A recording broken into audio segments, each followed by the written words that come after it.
Good morning and welcome to the state capitol, and I want to welcome some of the amazing youth advocates in particular from around the state to the capital of the state of California. And today I am proud to join with my colleague, Assemblymember Blanca Rubio, and a coalition of youth and youth service providers to announce Senate Bill 918.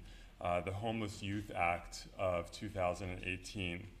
SB 918 is a long overdue step towards a much greater state focus on the growing epidemic of youth homelessness. This bill will increase state resources that we invest in youth-specific homeless services and begin centralizing what is a very dispersed state approach right now to youth homelessness. SB 918 will create an Office of Youth Homelessness to be stationed in our Housing and Community Development Department and dedicates $60 million annually for youth-specific homeless programs to expand housing, mental health, drug addiction, employment, education, and other programs to help get our homeless youth off the streets and to get people's lives on track for a productive life. The facts are stark and actually quite startling for people who are not working in this area. A study released last fall by the University of Chicago found that 1 in 10 young adults between the age of 18 and 25, and 1 in 30 adolescents aged 13 to 17 experiences some form of homelessness over the course of a year. Those are absolutely startling numbers. Preliminary data for 2017 in California shows that the number of homeless youth in our state has increased to more than 15,000, which is a 26% increase over 2016, and a 1/3 increase over 2015 numbers. Nearly 1/3 of our nation's unaccompanied youth, so we're not even talking about youth who are homeless with their parents, we're talking about unaccompanied youth. Nearly 1/3 of our nation's unaccompanied homeless youth are here in California, many in Los Angeles and San Francisco, but in other parts of the state as well. 80% of these youth are unsheltered, meaning that they either sleep outside or in warehouses or other places not intended for human habitation. Homelessness is growing among college students. We learned last year that 1 in 10 CSU students is homeless, and 1 in 5 students in the Los Angeles Community College District is homeless. And we know that our numbers are an undercount because it's hard to know everyone who's homeless, particularly people who might be couch surfing or who are not in the system. In addition, we know that young people, and this is just the nature of being young, everyone wants to appear quote unquote normal. And so people go out of their way often to hide the fact that they are homeless because they are embarrassed. They don't want people to know, they don't want to be judged. We know that youth homelessness disproportionately impacts certain communities. Up to 40% of homeless youth identify as LGBT. This is an LGBT issue in many ways. Youth of color, youth who are currently or formerly in the foster care system, and youth who have been in the juvenile justice system have higher rates of homelessness. We know that once they're on the street, youth are vulnerable to exploitation, to being recruited into sexual exploitation, and to being abused in other ways. Homeless youth have unique needs and can't just be lumped in with the general homeless population. We need to recognize that a 19-year-old or a 16-year-old living on the streets has very different needs and challenges than a 45-year-old who's been on the street for 20 years. They both have significant needs. They both need help, but we can't just classify them together. Right now, about 1/3 of the counties, about 2/3 of the counties in California don't have youth-specific homeless programs. The youth just get put into the adult system effectively. We need to help these youth, and we know that if you intervene early for young people, you can get people off the streets and on track and avoid leading into the cycle of chronic homelessness. So that is why Assemblymember Rubio and I last fall held an oversight hearing as we chair respectively the Senate and Assembly Human Services Committee. We held that hearing in LA, gathered some amazing information, and have been working diligently since then to put this bill together. The bill is sponsored by an amazing cross-section of organizations, including the California Coalition for Youth, the Corporation for Supportive Housing, the John Burton Foundation, Equality California, Housing California, and Tipping Point. So it is going to be a really challenging bill in some ways. Anytime you're asking for more money, it's hard, but we have an amazing coalition, and I know we're going to get it done. So I now want to ask up my partner in this endeavor and my friend, Assemblymember Blanca Rubio. Thank you. Good morning, ladies and gentlemen. I want to thank Senator Wiener for his leadership. First, we did hold a hearing in LA, and part of the conversation that we were having there is about how we all talk about what needs to be done. And quite frankly, sometimes it's just talk. And when I approached Senator Wiener about, let's stop the conversations and let's actually start doing this, he right away said, let's get to work. And so we've been working on this. And thank you, Senator Wiener, for your leadership. And I know that LA County and San Francisco have similarities in this. And I think that he's the perfect partner in this endeavor. And he is correct about when you ask for money, there's always some pushback. But I just came from Budget Committee. It's still going on, by the way, and the horizon looks bright. And so hopefully this is a great opportunity for us to obtain those $60 million that we need for this program. But I can't even imagine, as Senator Wiener said, how the effects of homelessness can harm a youth. It shouldn't be difficult to explain to anyone that just one night on the streets can harm their physical health, their mental health, and quite frankly, any future endeavors that they may have or aspirations. When you're trying to just survive for one night, the last thing on your mind is, what am I going to do when I grow up? Where am I going to college? You're looking at basic needs, and that's what Senator Wiener and I are trying to at least begin the conversation on and start to address these issues. The research is clear. Homelessness can have a long-lasting effect on a young person's life. Just having a life. We were talking about, potentially owning a home, potentially having this. Just having a normal life. One night of homelessness can just practically destroy somebody's dreams. The statistics are astounding. 15,000 of our youth in California don't have a place to go to tonight. And that is unacceptable in a state like ours, where we've been talking about, homelessness and affordable housing and, climate change. All of these issues are really, really important, but we're not addressing the basic needs of our youth that are going to be a crucial part of our economy in the future.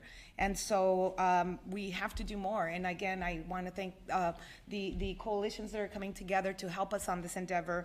But SB 918 is only the beginning, and I hope to count on all of you. It is going to be a fight. I have full faith in Senator Wiener and myself. You know that we have a fight in us, but we need your help in supporting this bill so that we can actually put those $60 million to work. I'm excited, and I know he is, to be in this fight with you, and it is going to be a fight. Make no mistake about it. Yes, the budget is great and rosy, but when we start getting down to the nitty-gritty and asking for actual money to be at a table, it's very difficult for agencies that are in place right now to accept that we're adding a new component to their responsibilities.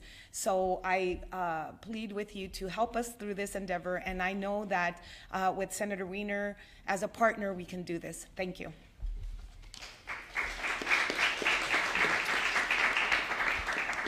So I now would like to ask up two of our amazing service organizations that do such great work with youth. First, Sherilyn Adams, who is my constituent, and the chair of the California Coalition for Youth and the executive director of Larkin Street Youth Services, and Sharon Rapport, who's the associate director of the Corporation for Supportive Housing. Thank you. First, I really want to thank Assemblyperson Rubio and Senator Wiener for taking the lead on this issue. Having done this work for a really long time, it is so exciting and heartwarming to have you guys taking this incredible leadership for holding the hearing for this bill and for the funding to really support California's young people who are experiencing homelessness. It is unacceptable that 15,000 young people sleep on the streets of this state every night, and we can do much better. We know that if we can build a system that works effectively across departments in the state and works effectively with community providers led by young people, that we can intervene with homelessness, that we can make sure that it is brief, it is rare, and it doesn't happen again. We know that solving for youth homelessness prevents lots and lots of folks from becoming chronically homeless, right? If we want to end the chronic homelessness, we need to make sure that no young person ever experiences homelessness, and we can do that together by building a system, and this state can absolutely do this. So we are super excited about this bill, about this opportunity to work together so that we can effectively address this issue and make sure that no young person sleeps on our streets again. Thank you.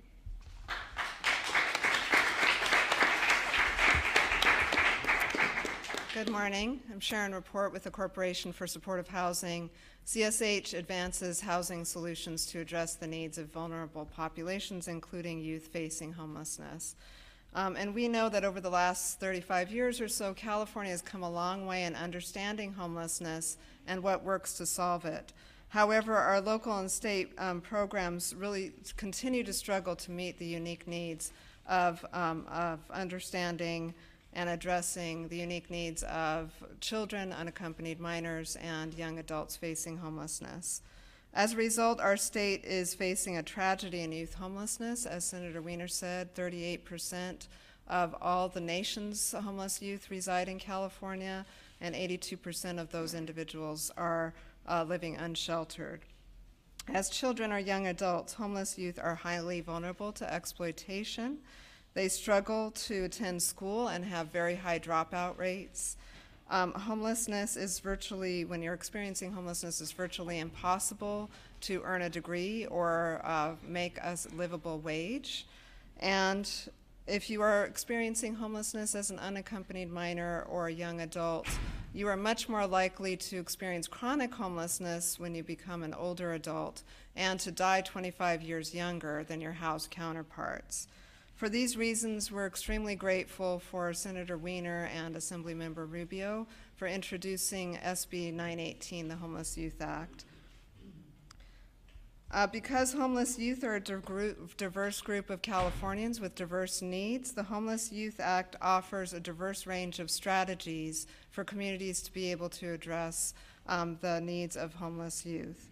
It outlines a framework necessary for the state to work across agencies to prevent more young people from entering homelessness and to allow them to exit homelessness quickly. We are honored to be working with Senator Rubio, Senator Wiener, Assemblymember Rubio, and our co-sponsors on this critical issue. And thank you very much. And finally, I want to ask up two of our terrific youth advocates who work so hard to support their peers and to really move us in a good direction. Jem Gavitt and Zach Fernet. Certainly. So when I was 18 years old, I had just turned 18, my family decided to kick me out of my house. I didn't do drugs, I wasn't a student. What they decided to kick me out for was the fact that I wouldn't get over my mental illness, my post-traumatic stress and the like. And I found myself in my last year of high school, last semester of high school, couch surfing and terrified and alone. And I got a call from Wind Youth Services, Sacramento's only dedicated youth homeless or shelter and organization. If it weren't for those resources, I would probably be telling a very different story and most likely wouldn't be here to talk to you. For 5 months, from February 2017 to July 2017, Wind Youth offered me all manner of support. They didn't just offer me a roof over my head, they offered me therapy, they offered me mental health support, they offered me transportation to and from my school. Every day I woke up at 5:30, I went to the train, and I got myself all the way down from Sacramento to Folsom. In May, I got my degree. I got my high school diploma, and it was incredible. I never imagined, especially after hearing that I was going to be on the streets, that I would be able to do anything of the sort.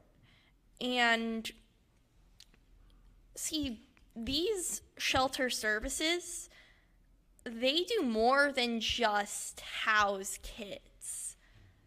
They give kids the opportunity to do something more with their lives. They give kids the opportunity to get their own apartments, to go to college. I'm currently studying communications, journalism. I hope to one day write and help advocate for people who have been through all kinds of very difficult situations, for people who are stigmatized. And homeless youth are one of those groups. And it is so important that we offer these kids our support because unlike their adult counterparts, they probably don't have established credit and they definitely don't have the ability to hold a job. Barely any adults who are homeless have the ability to hold a job, which would get them an apartment, much less a kid who's still struggling to graduate from high school. And it was just, honestly, it was the first time in which I, with a past riddled with abuse and neglect, had people around me who I felt actually cared about me and wanted me to succeed. In a homeless shelter, that was where I first felt that. I am a bisexual trans man. I have experienced an unfortunate amount of discrimination simply for who I am, but Wind Youth didn't do anything of the sort. They helped me really embrace who I was. I wouldn't be the person I am today. I might not even be a person today if it weren't for the support which I got from Wind Youth. And I know that a lot of kids aren't as lucky. For a minuscule amount of funding compared to so many other things, honestly, if you look at it, we can give kids the chance to not only not sleep on the streets, but to pursue their dreams and live lives as happy, healthy adults, moving past the abuse and neglect, moving past all of the adversity, all of the pain. And I honestly hope that this bill can provide kids with the experience I was lucky enough to attain. Thank you very much.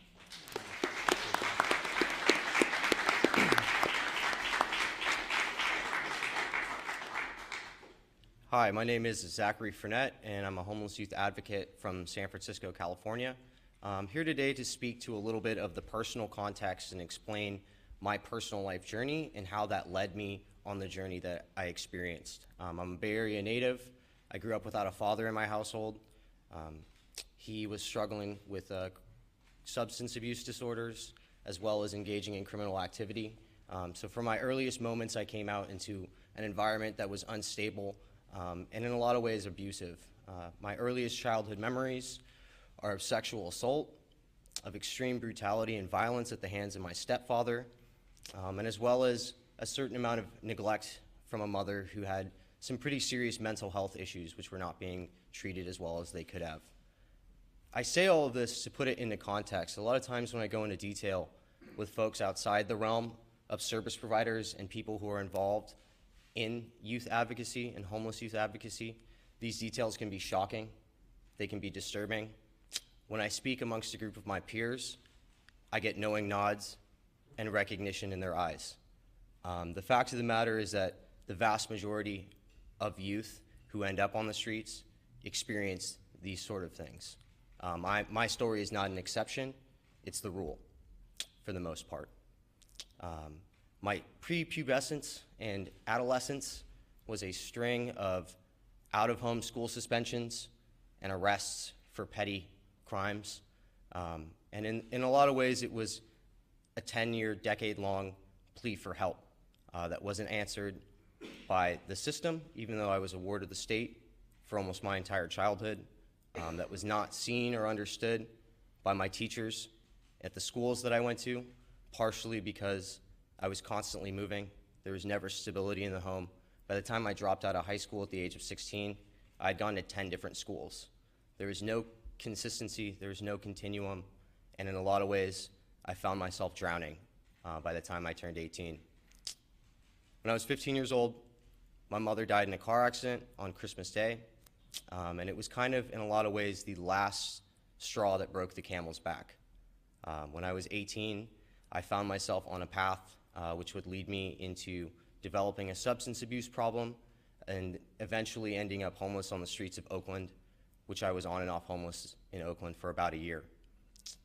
When I finally made the journey to seek treatment and try and better my life, I was 22 years old, I was a high school dropout, and I had never had a job. I knew that the pain of changing could no longer be as painful as it was to remain the same. During my time on the streets, I've been assaulted, I've been harassed by the police, I've been robbed more times than I can count. And again, these are not wildly different stories from most of my peers that I talk to on a regular basis. And I'm super lucky. I live in San Francisco, where there is a significant investment from both the community as well as our civic leadership into addressing youth homelessness. But on the other hand, you go across the bridge to Oakland, and that pool of resources vastly decreases. If you go to Martinez, where my parents grew up, there are almost no youth-specific services at all. As Senator Wiener had said earlier, around two-thirds of the counties in California have no youth-specific services at this time. For almost 30 years, the state's investment was only $1 million, which increased to just over 11 last year. To break it down, that's about $700 per person per year, annually, for each homeless person, each homeless youth who is currently on the streets right now. Last night, I went home at about 9 p.m. and I ironed, and as I was laying my head on my pillow, I was running through my head and couldn't sleep because I wanted to figure out what it was that I was going to say today. And the fact that there were 13,000 people my age who were sleeping with the concrete as their pillow and the cold as their blanket did not escape me. When I woke up this morning and got on the BART at 7 a.m., and it was one of the coldest days that San Francisco has seen probably in the past year, the fact that there were people who are just going to be waking up who had spent their entire nights scared and alone did not escape me. Over the past year, as I have expanded this journey that I've taken, getting more involved in advocacy and policy work around homelessness and youth homelessness specifically, I have seen an amazing coalition and group of youth leaders develop where I live. Some incredibly inspiring individuals. And when I think about the 15,000 young people my age who have not yet had those opportunities, I think of two things. The first and foremost is that there is human suffering, and I think it is my personal responsibility to alleviate it wherever I can find it. And the second, I think about the potential. I think about the facts that communities that do not activate their populations of young people will be communities that do not have the next generation of leaders, the next generation of teachers, of mentors, of civil servants. I think about where I would be today had there not been resources available at the exact moment I needed them. And I think my answer would be not somewhere I would want to be. So I would like to thank Senator Wiener and Assemblymember Rubio, as well as the broad coalition of community-based organizations and advocates who have come together to invest in this issue, which is so dear to my heart and so important for our community, and as well as the members of the public and the press who came out today. Thank you very much.